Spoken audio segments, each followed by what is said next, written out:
যে তার পরিবারে পর্দা চালু রাখে না, তার উপরে জান্নাত হারাম।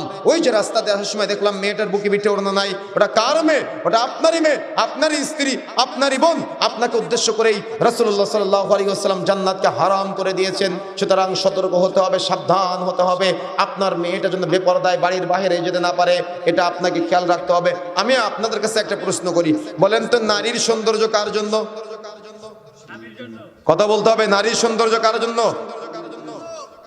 স্বামীর জন্য বলেছেন। এটা 50 মার্ক পেয়েছেন, 100 মার্ক পেতে হবে। নারীর সৌন্দর্য কার জন্য? 100 মার্ক পাওয়ার চেষ্টা করেন।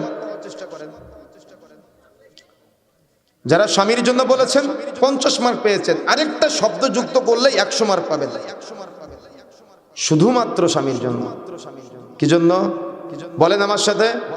শুধুমাত্র স্বামীর জন্য, একমাত্র স্বামীর জন্য, কেবলমাত্র স্বামীর জন্য, পৃথিবীর আর